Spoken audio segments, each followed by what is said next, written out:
Have you ever wondered about the unconventional weapons used in history?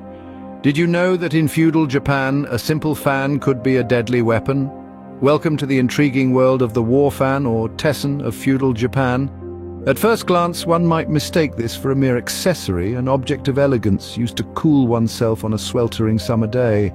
But don't let its innocent appearance fool you. This fan was a weapon in disguise, a silent and deadly partner of the samurai, the warrior class of Japan.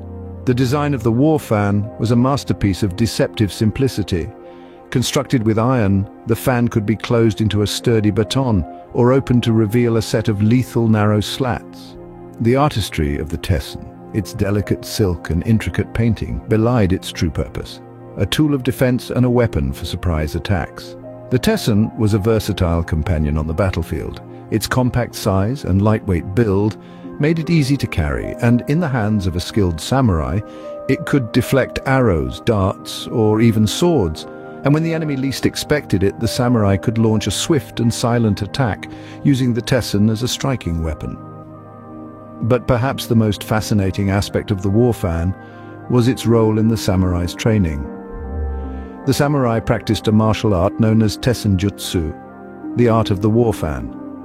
They honed their skills, learning to wield the fan with precision and grace, transforming it from a mere accessory into a deadly weapon. And so the war fan, an emblem of elegance, was not just a symbol of beauty.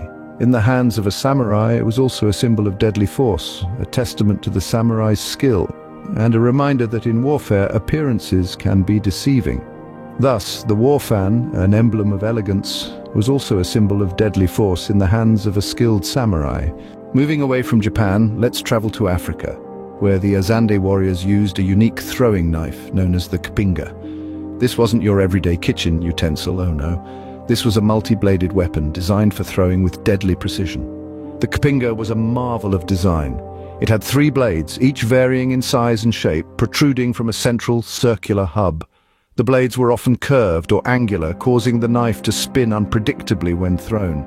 This made it a nightmare to defend against, as the enemy could never be sure of the knife's trajectory. But it wasn't just its unpredictable flight that made the kipinga such a formidable weapon. The blades were designed to inflict maximum damage. The main blade was long and could pierce through shields and armor.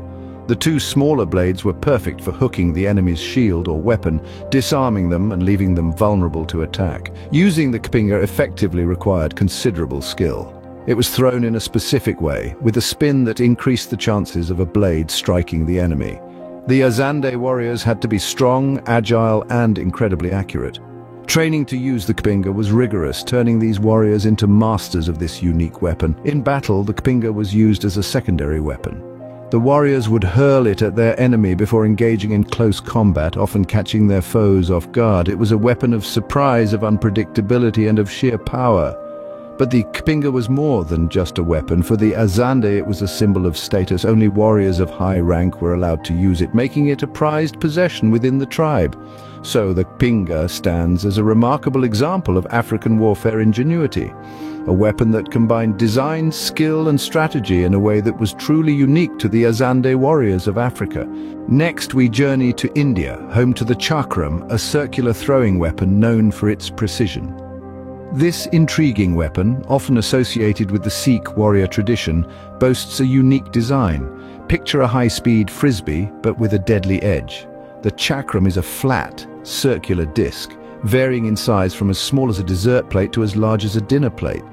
But unlike your dinnerware, the edges of the chakram are razor-sharp, designed to slice through the air and its intended target with ease. The chakram was typically made from steel or brass, and the outer edge was carefully honed to a lethal sharpness, while the inner edge was left dull, allowing the warrior to safely handle and throw the weapon. Some chakrams were even adorned with religious symbols or inscriptions, reflecting the profound spiritual beliefs of the Sikhs. Now, using the chakram effectively was no easy task. It required not only strength and accuracy, but also a great deal of skill and practice.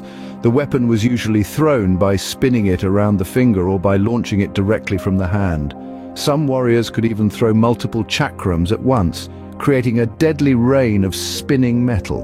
The chakram was not only used as a throwing weapon. In close combat, it could be spun around the finger to parry blows or slash at an opponent. It was also worn as a part of the warrior's attire, threaded over the turban or the arm, adding an element of surprise to its usage. The chakram played a significant role in many battles throughout history. Its unique design and versatility made it a formidable weapon in the hands of a skilled warrior. Even today, the chakram is celebrated in Indian martial arts and is often seen in popular culture, serving as a testament to its enduring legacy. Thus, the chakram remains a symbol of the martial traditions of India. Now, let's uncover the details of the makuahitl, a wooden sword embedded with obsidian blades used by ancient Mesoamerican warriors. Imagine a sword, but not your typical metal blade. Instead, picture a wooden club, its edges studded with shards of obsidian, a volcanic glass that's razor sharp. This is the makuahitl, a weapon that played a vital role in the warfare of Mesoamerican societies, including the Aztecs and Mayans. The makuahitl is a fascinating weapon, as it bridges the gap between a club and a sword.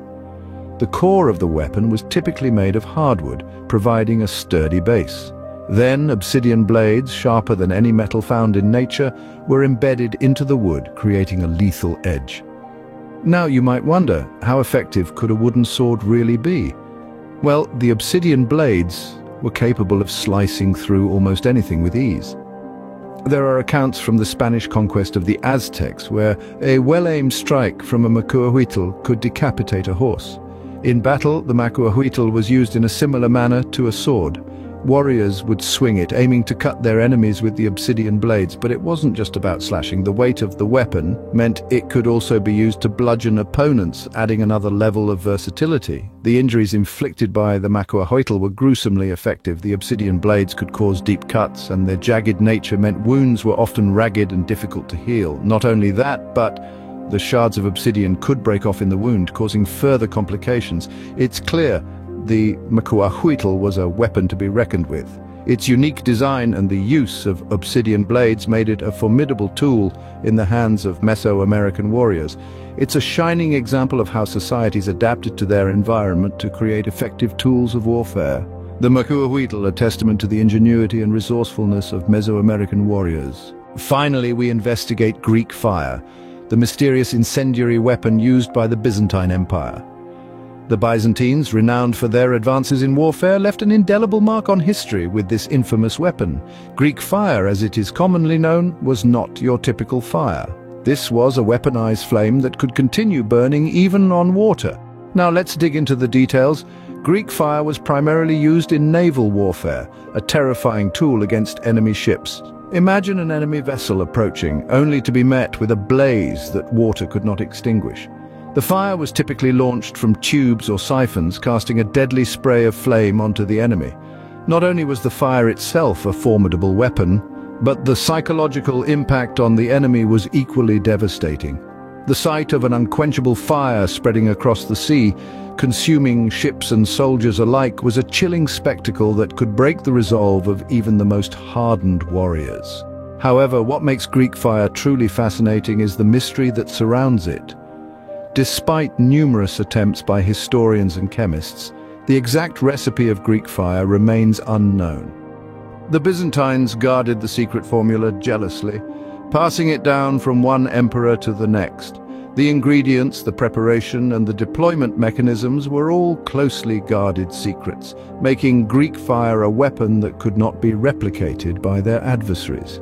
Over the centuries, many have speculated about the composition of Greek fire. Some suggest it was a mixture of petroleum, sulfur, and lime, while others propose the inclusion of resins or quicklime. Yet, without the Byzantine recipe, these remain theories, and the true composition of Greek fire is lost to the ages. Greek fire, a weapon shrouded in mystery, stands as a testament to the technological prowess of the Byzantine Empire. A weapon so unique and powerful that its secret formula died with the empire that created it, leaving us with a fascinating enigma to ponder over a millennium later.